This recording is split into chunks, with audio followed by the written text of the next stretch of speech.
Thank you so much for joining us for this week's 10 Weather Chat. I've got two gentlemen here from the Tennessee Valley Authority, and I've got Ben Heath from the River Forecast Center and Scott Brooks as well as a public information representative with me today. So I asked you guys to come in because it's time to get an update on these lakes here as we're coming into the month of July and into the 4th of July holiday weekend. So let's start out with talking about how are things going so far?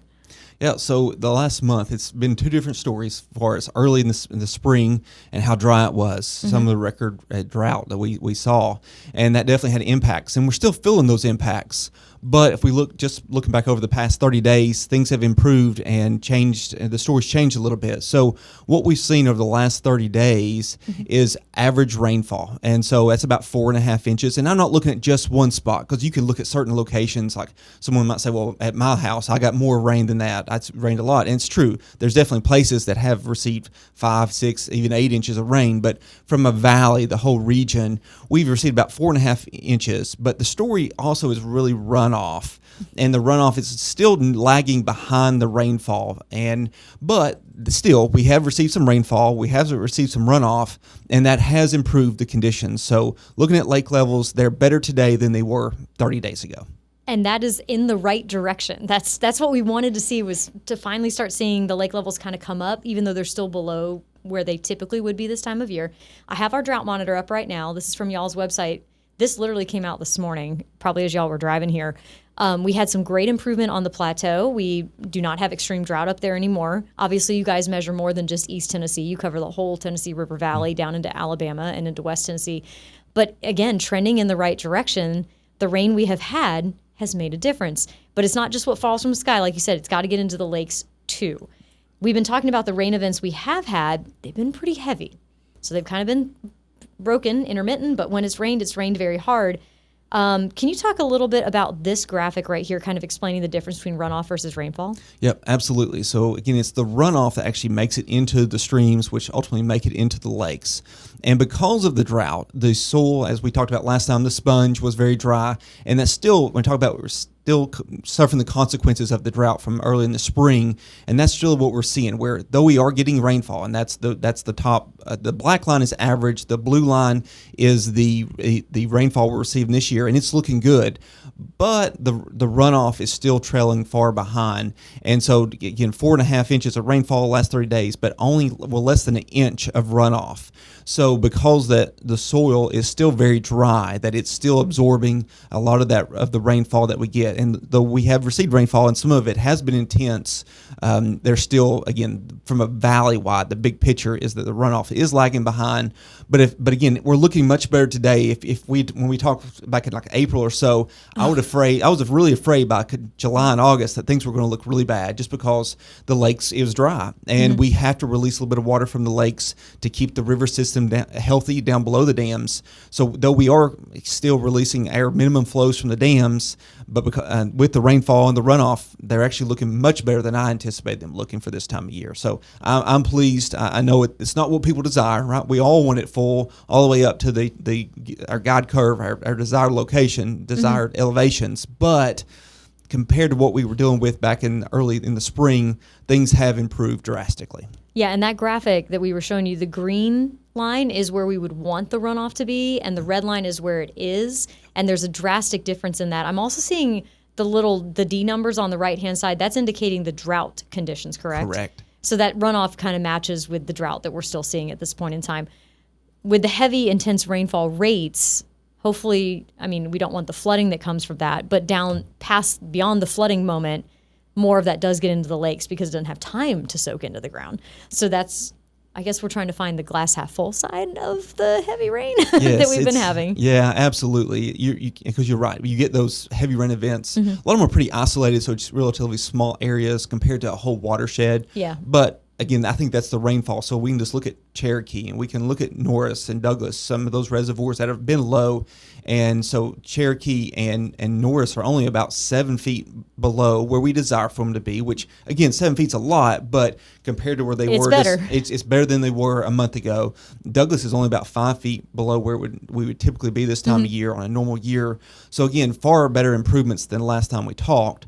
But, so I think that really defines that, though they're not where we want, they are much better than it was just not too long ago. And that's for the folks that are watching this right now. So you can see the graphic. The red arrows show where we have the reservoirs that are still below normal elevation for this time of year. I see some that are blue. They're not here, but further downstream. So again, positive news there. But I'll go ahead and just bring up our Douglas Lake camera right now so you can see how pretty it is out there. I still see shoreline. So Scott, I'll bring you in on this conversation. We're coming into our 4th of July holiday weekend. A lot of folks like to get out on the boats. It's also extremely hot, so everybody wants to get in the water too. Does the lower lake level change how people should approach the lakes around our area for this holiday weekend? Yeah, absolutely.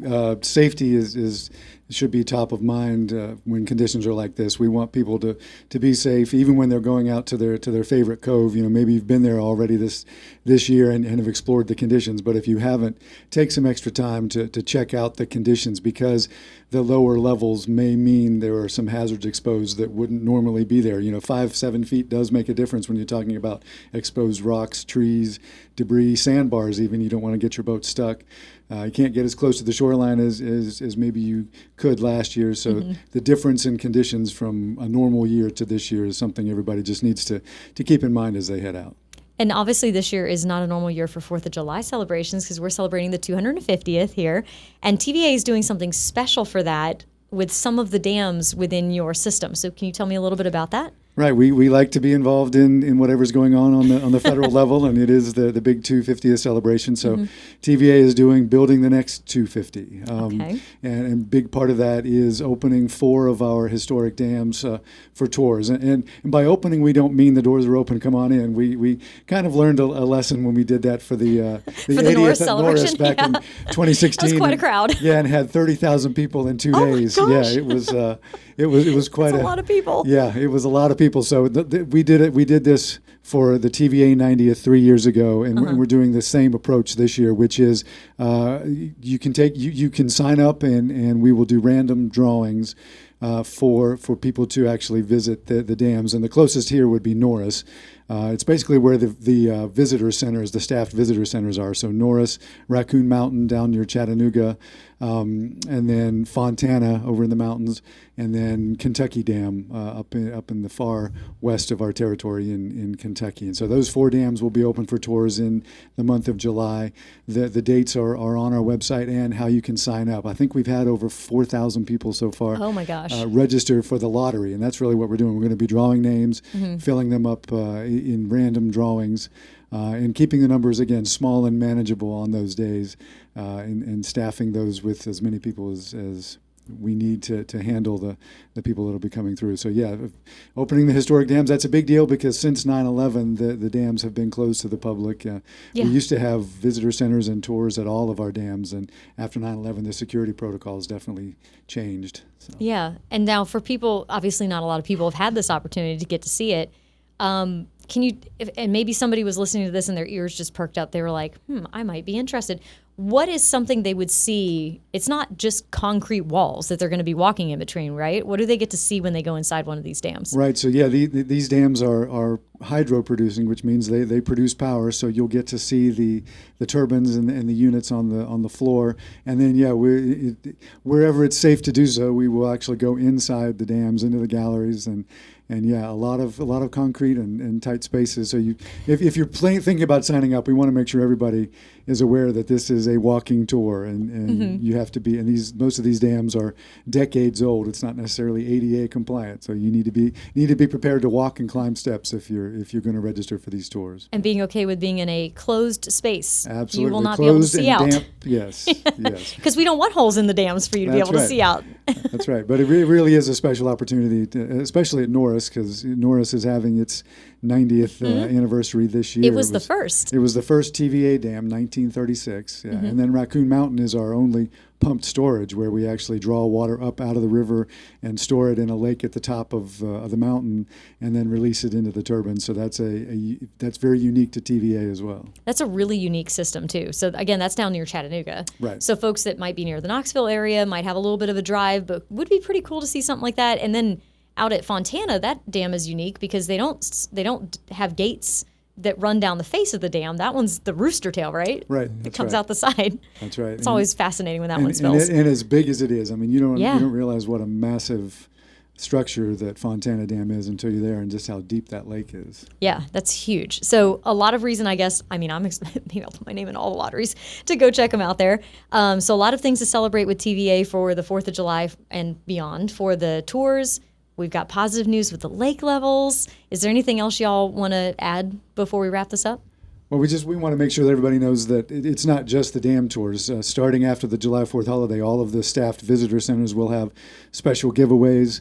Up at Norris Dam, you can have the opportunity to put some information into a time capsule.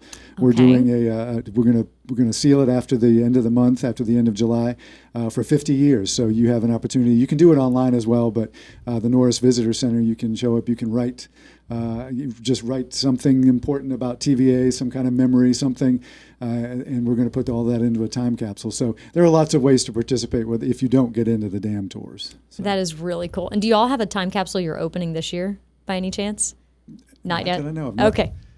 We may find one. Because I was like, I'm actually really curious about that, thinking of what people thought 50 years ago, where we would be today, and what we're thinking now, where we're going to be 50 years from now. That'll be really cool. Right. Well, thank you so much to both of you for coming in, for our updates on our lake levels, and for all the things going on with TVA, and for everybody that's going to be celebrating our 4th of July Independence Day weekend coming up. Be safe out there in the heat and out on the water.